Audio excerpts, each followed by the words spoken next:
slightly narrower presentation than the broad one that I kind of introduced and talked about. I'm going to talk really about a couple of things. One is to introduce Nextbase as a company to you, because we're actually quite an unusual type of organisation. Our genesis and our motives and our purpose.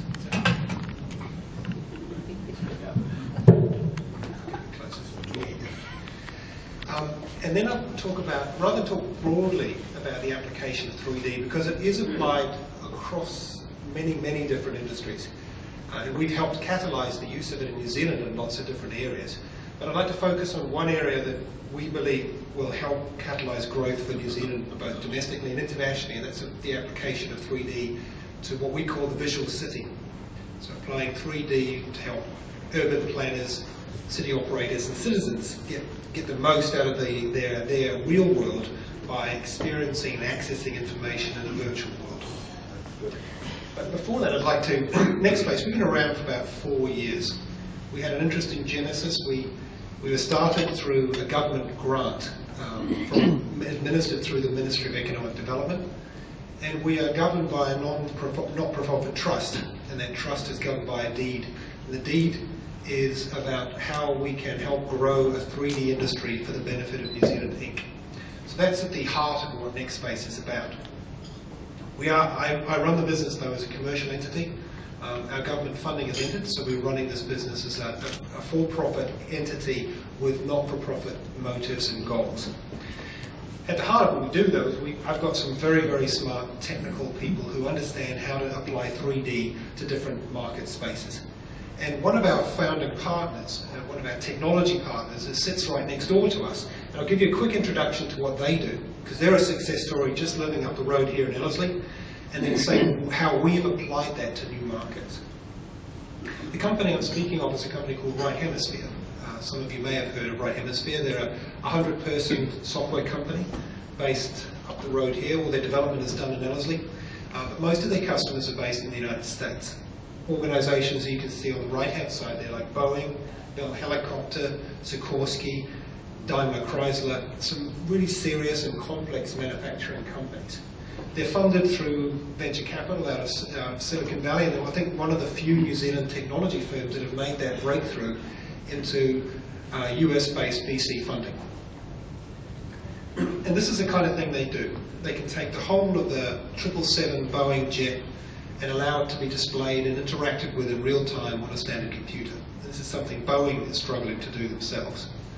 To take these very, very complex three-dimensional images, that's representative of about 24 terabytes of data, but being able to be interacted with and manipulated on a regular PC.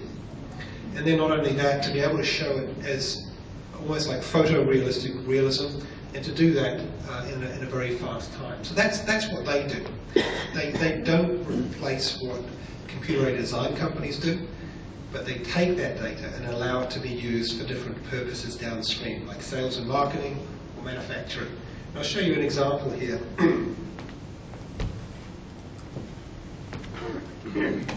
What I'm going to show you here is it's a short movie, and then I'll show you an interactive model. This movie shows the whole of a private jet being interacted with, right down to the split pin on the front landing gear, and the ability to move it around in real time, look at the rivets on each individual panel, zoom in and out, show some of the detail inside the wing structure. So this capability of visualization right down to the individual detail without the use of supercomputers is revolutionizing the way in which 3D can be used. And we're taking that and taking that to different markets. I'll just show you one more example here. Another example in the manufacturing space. So what I have here is not a movie, but actually the model itself. So I'm kind of interacting with this 3D model as part of a fuselage for a commercial, a civilian jet. And what you can do with this is actually, this is some manufacturing instructions that allowed this organization to take non-English speaking production workers up to the competency of people with over 10 years training in a matter of a few weeks rather than a few years, because you can interact with and see the object as you would in real time. Just go back here, like this. You're able to easily visualize what the real world is like, but in a virtual world. So this is great. This is revolutionary stuff that this New Zealand firm are developing here. Let's just try and stop this.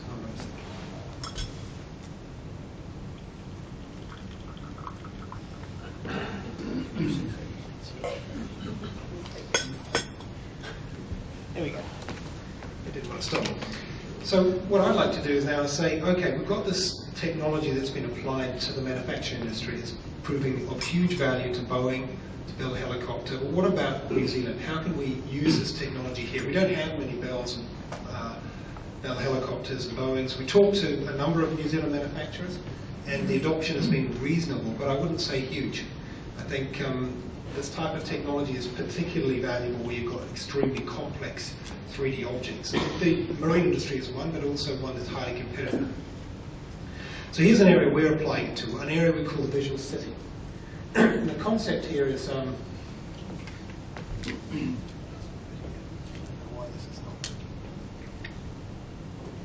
concept of applying 3D to the city has been around for hundreds of years. In fact, this is a picture of Auckland from 1886, I think, yep, in 3D, showing right down to the street and the individual, even people on the streets here, showing the buildings and how they operate. And 3D provides additional information above and beyond the two-dimensional, above and beyond a map. It allows you to see and interact with information in a very different way. Hold on a second. I don't know why this is moving so slow. Stop this.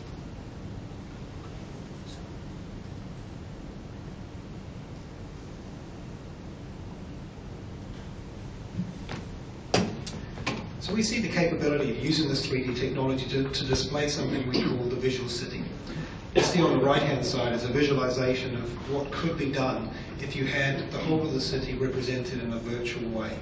So here's a sky tower, various buildings, but more importantly, you can see stuff that can't be seen in the real world.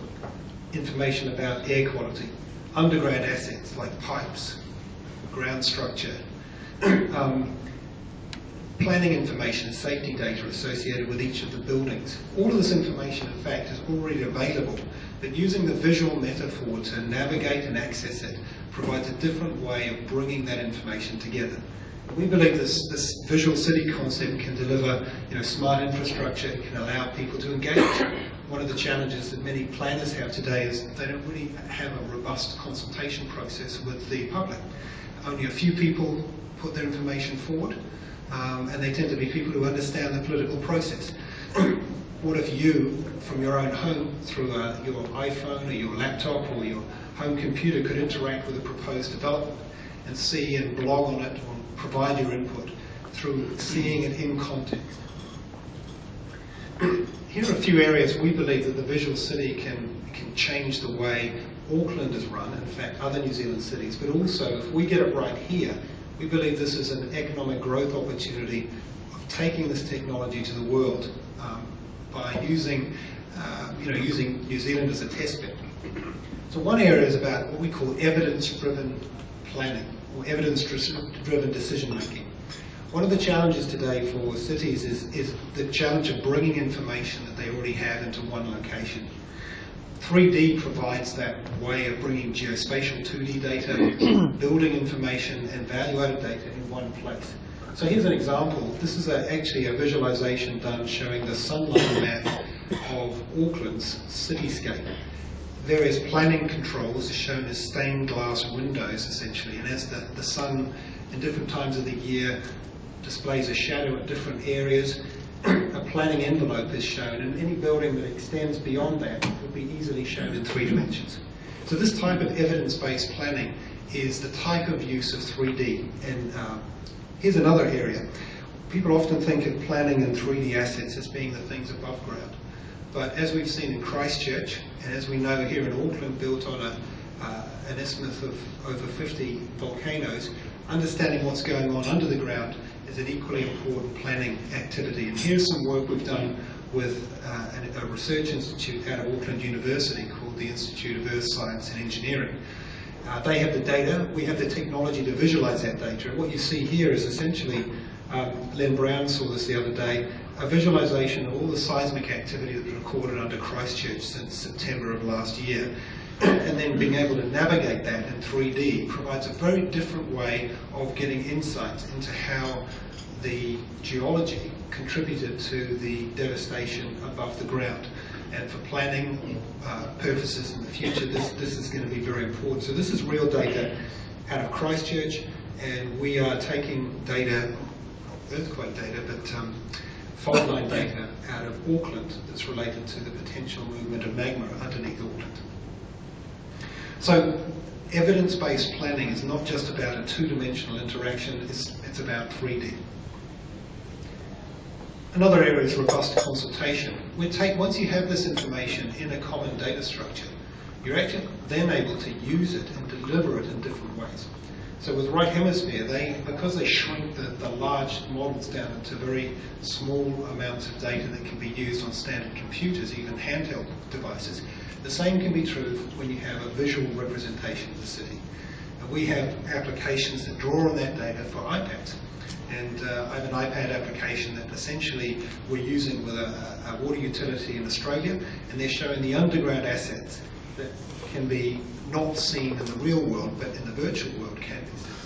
So again, the same tool of using mobile devices to help and aid consultations and other use. Intelligent transport systems.